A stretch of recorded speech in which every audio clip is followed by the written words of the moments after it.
Что, если я скажу вам, что величайшего романа XX века никогда не существовало? Что, если «Мастер и Маргарита» — это не история о вечной любви, не религиозная драма и даже не сатира на советскую власть, а изощренная ментальная ловушка, созданная для того, чтобы манипулировать сознанием того, кто в нее погружается? То есть задача романа — свести с ума именно вас, читателя.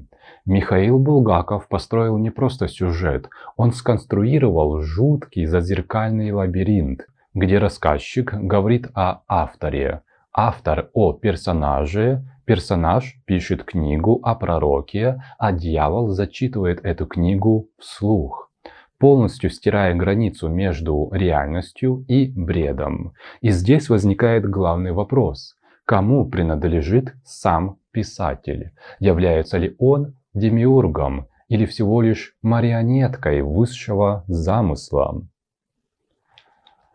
Эта тема, пожалуй, самая жуткая и одновременно завораживающая. Она превращает роман в сложнейший метатекст, который исследует сам себя. В конце этой лекции мы доберемся до роковой фразы Булгакова, которая полностью аннигилирует, перечеркивает весь привычный смысл романа и оставляет нас на пепелище смыслов. Это добавит совершенно новое измерение восприятия книги и поможет ответить на финальный вопрос: кто на самом деле управляет нашей с вами реальностью? Здесь будет много психологии. Если на протяжении лекции у вас будут появляться мысли или инсайты, обязательно пишите в комментарии. Мне очень интересно дополнить этот тезис вашими идеями. Аллора. Итак, ловушка первого шага. Когда мы открываем книгу «Мастер и Маргарита», мы совершаем самую большую ошибку, которую только может совершить доверчивый читатель. Мы верим, что с нами разговаривает сам Михаил Булгаков, да? Нам кажется, что между автором, чье имя написано на обложке, и текстом, который разворачивается перед нашими глазами, есть прямая, честная связь. Но Булгаков, будучи гениальным мистификатором и драматургом, с первых же строк выстраивает то, что в философии называется кошмаром зеркального лабиринта. Лос-Анджелес, Париж, Италия, Киев или Москва, неважно, где вы открываете эту книгу. Важно то, что вы мгновенно попадаете в пространство, где реальность не просто размыта, она отзеркалена столько раз, что первоисточник, оригинал, первая точка отсчета, оказывается навсегда утерянной. На этой лекции я хочу показать, как Булгаков заимствует манеру Гоголя в игре с повествователем, как он конструирует анфилиаду оптических иллюзий, и почему в конечном итоге этот роман оказывается не историей любви или о дьяволе, да, а грандиозным симулякром, текстом, который пожирает сам себя. Анатомия зазеркалья. Кто говорит? Чтобы понять, как устроен этот лабиринт, нам нужно провести хирургический разрез текста и посмотреть на его уровни. В романе нет объективного автора. Булгаков выстраивает сложную иерархическую систему зеркал, где каждое последующее отражение искажает предыдущее. На экране вы можете увидеть саму схему. Зеркало первое. Московский обыватель, повествователь. Тот голос, который ведет нас по московским главам. Это не Булгаков, это персонаж Маска. Он ироничен, склонен к сплетням, пользуется советскими речевыми штампами, да, пугается вместе с толпой. И вдруг во второй части оборачивается гипнотизером. «За мной, читатель», да, помните, он говорит: «За мной, читатель, кто сказал тебе, что нет на свете настоящей любви», да? Вспомните Гоголя, вспомните пасечка Рудова, да, Панька в «Вечерях на хуторе» близ Диканьки. Или повествователя в Невском проспекте, да? Булгаков перенимает эту манеру. Он выпячивает фигуру рассказчика и заставляет нас забыть, что за этой фигурой стоит кто-то еще. Зеркало второе. Внутри рассказа этого московского обывателя появляется фигура мастера. Это писатель внутри писателя. Он творец, демиург, который сидит в подвальчике и извлекает из небытия свою реальность. Но обратите внимание, мы узнаем о мастере из уст повествователя, который сам является вымыслом. Один вымысел порождает другой. Зеркало третье. Иерушалаимский текст. Мастер пишет роман о Понтии Пилате. Это текст в тексте. Иерушалаимские главы написаны совершенно другим языком. Сухим, кинематографическим, лишенным московской иронии. Возможно, вы заметили, да, поменялась совсем стилистика. Это абсолютная правда, очищенная от наносного. Читатель готов поверить, что вот она, твердая почва, вот он, первоисточник, да, но это тоже иллюзия, потому что зеркало четвертое. Воланд как абсолютное зеркало на Патриарших прудах. Воланд начинает рассказывать Берлиозу, бездомному, историю Пилата. И эта история слово в слово совпадает с романом, который написал мастер. Более того, Воланд заявляет: и на балконе был, и в саду. Здесь лабиринт замыкается в Уроборос, змея, которая кусает себя за хвост. У меня, к слову, на канале есть пару лекций про Уроборос. Если Воланд лично присутствовал при этих событиях, то роман мастера – это не вымысел, а хроника. Но если мастер не знал Воланда до написания романа, как он смог воссоздать все с точностью до жеста? Кто кого придумал? Мастер придумал Пилата или Воланд внушил мастеру этот сюжет? Или, может быть, Иерушалаимский мир – это единственная реальность, а Москва 30-х годов – лишь морок, галлюцинация, созданная дьяволом? Философский кошмар бесконечного отражения. В советской философии того времени господствовала так называемая ленинская теория. Сознание человека – это зеркало, которое отражает объективную реальность. Да? Булгаков, как человек глубокой культуры, знающий и Гегеля, и Канта, и, разумеется, Филона Александрийского, над этой теорией тонко и трагично смеется в своем романе. Что происходит? Если представить два зеркала друг против друга, то что? Возникает бесконечный коридор. Да, вот одно зеркало, другое. Вот если друг напротив друга, то это бесконечный коридор в пустоту, да, бесконечное зазеркалье пустоты. Вроде бы много всего бесконечно, да, но при этом это пустота, иллюзия. Человек, попавший в такой лабиринт, он моментально теряет пространственную ориентацию. Возможно, вы когда-то попадали в таких-то, там были в цирках и так далее. Вы замечали это. Человек, мозг его, психика не понимает, где он сам, где его отражение, а где иллюзия. Да? И когда этого бесконечного, бесконечно тиражируется, да, его образ, сознание его, понимаете сами. Если человек долго в таком помещении находится, со временем появляется экзистенциальный тупик писателя в данном случае. Когда мастер пишет свой роман, он свободен или нет? Булгаков ставит жуткий вопрос о принадлежности Творца в мире, где тексты перечеркивают друг друга. Писатель перестает быть хозяином своего слова. Он сам становится персонажем в своей книге. В подвалах НКВД, помните, на который Булгаков намекает через образ Малюты Скуратова, который всплывает на балу. У писателя отнимали имена, превращая их жизни в легендарные тексты. В романе происходит то же самое на метафизическом уровне. Дьявол забирает рукопись, забирает автора и помещает его в вечный, изолированный покой. Вы думаете, что мастер выражает свою волю? Нет, он выполняет программу текста, который был написан до него и за него. Дальше ярмарочная мистерия. Мир как кукольный театр.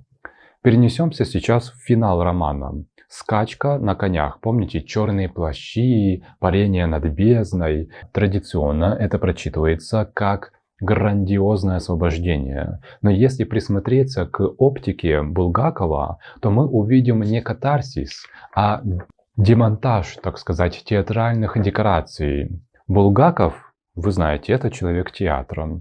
Он прекрасно знает жанр средневековой мистерии, балаганного, ярмарочного такого, да, представления, где духовные смыслы переворачиваются через грубые кукольные формы.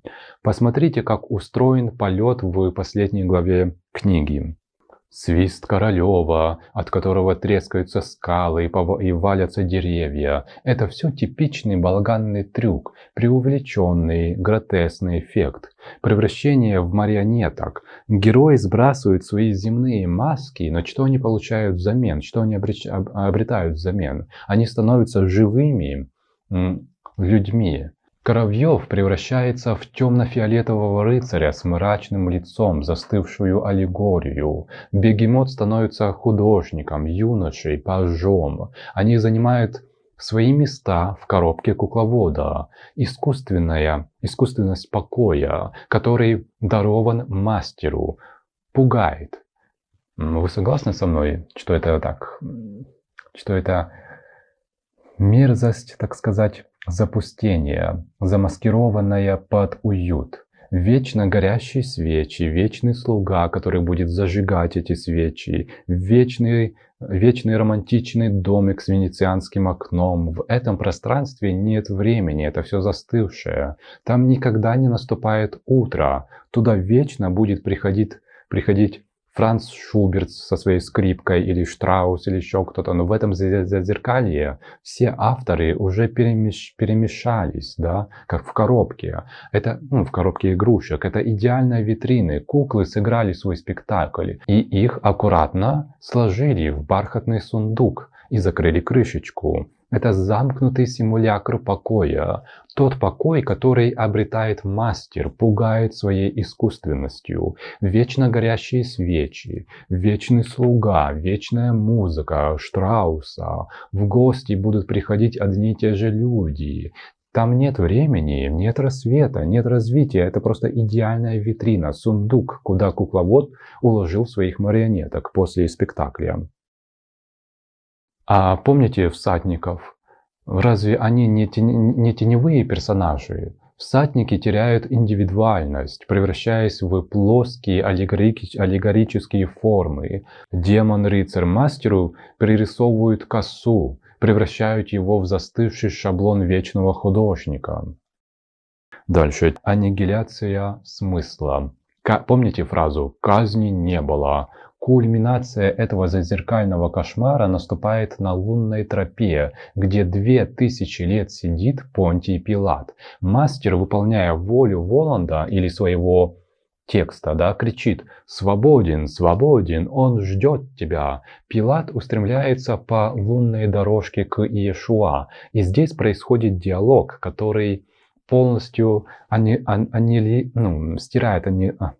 аннулирует, стирает все, что мы прочитали за сотни страниц. Потому что Пилат спрашивает, не было ли казни, и он получает сокрушающий ответ, который в тексте является воплощением абсолютной истины. Ему отвечают, ну конечно, не было.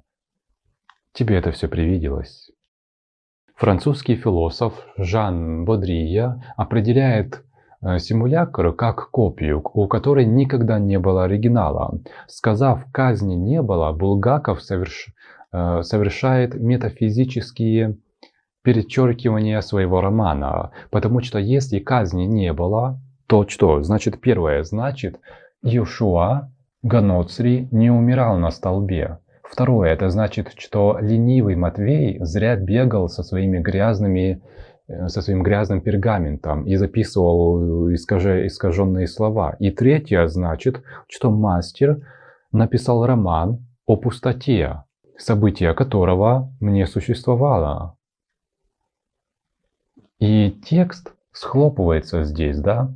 Ершалаимский мир превращается в вымысел. Московский мир, в котором мастер и Маргарита одновременно умирают в психбольнице и особняке, оказывается сатанинской иллюзией. Мы остаемся на пепелище смысла. Булгаков привел нас к абсолютному нулю, то есть к симулякру. Ну и в заключение всего сказанного, как выйти из этого лабиринта? В эпилоге романа нам показывают Москву, которая пережила этот дьявольский визит. Она не изменилась, она осталась огромной лечебницей для безголовых людей, которые вводят в милицию ни в чем не повинных котов. Профессор Панырьев, бывший Иван Бездомный, раз в год в полнолуние видит во сне лунную ту самую дорожку. Он видит казнь и мастера с Маргаритой. Но утренний укол врача возвращает его в нормальную реальность, где нужно пить чай с женой. Булгаков оставляет читателя в состоянии экзистенциального головокружения. Было это или не было этого? Рассказ Ивана – это бред шизофреника или это высшее откровение? Роман мастера – это истина или дьявольский симулякр? Единственный способ выбраться из этого кошмара – понять, что лабиринт существует только до тех пор, пока книга открыта. Булгаков покусал нас литературой. Он загипнотизировал нас, заставив сопереживать марионеткам в его кукольном театре. Но когда роман закрывается, наступает тишина неясная. Да? Это та самая тишина, которая следует за последней нотой музыкального произведения. Да? Музыкант сыграл, нажал последнюю ноту, и все, тишина наступает, да, мгновение вот такая вот необычная, волшебная, заколдованная, мистическая, если это серьезное высокое произведение. Вы закрываете книгу, ложитесь спать, а утром звенит будильник. Вы открываете холодильник, выходите на улицу, спускаетесь в метро, и в этот момент, глядя на проплывающие мимо лица, вы должны совершать то самое критическое волевое усилие, к которому призывает Михаил Булгаков, читателя романа, через этот шедевр, через этот шедевральный лабиринт зазеркалья. Он нас пытается толкнуть, задуматься, понять, в каком тексте сейчас находитесь вы сами, по каким законам он пишется, и, этот текст, в котором вы находитесь, и кто является его истинным хозяином. Не позволяйте зазеркалью стать вашей судьбой. Это главный тезис, который я хотел вам подсветить. Пожалуйста, пишите свои размышления на этот счет. Теперь я хочу показать вам взгляд на лабиринт мастера и Маргариты и кукольный театр Булгакова через алхимию и таро. Почему? Это, возможно, откроет вам еще одну потайную дверь символизма в романе и его психологии. Булгаков, как глубокий исследователь мистических систем, оставил здесь колоссальное количество культурных кодов и символизма. Если в литературоведническом смысле, символизме лабиринт – это тупик, то в алхимии Таро этот же процесс зазеркальности и растворения реальности является обязательным этапом трансформации духа или души, психики личности. Дальнейшая информация добавит новое измерение в вашем восприятии книги. Алхимическое великое делание. Растворение реальности с точки зрения алхимии. Весь сюжет романа – это процесс magnum opus, то есть великое делание, то есть трансформации грубой материи советской серой Москвы в чистое золото духа. Но чтобы золото родилось, исходящая реальность должна быть полностью уничтожена. И это есть несколько этапов. Первый этап – это негреда, да? Черное солнце и распад. Первая стадия делания негреда, почернение, гниение и смерть. В романе это этот этап запускает Воланд, Отсоединенная голова Берлиоза, безумие бездомного, сожженные рукописи мастером — это алхимическое растворение старого мира. Зеркальный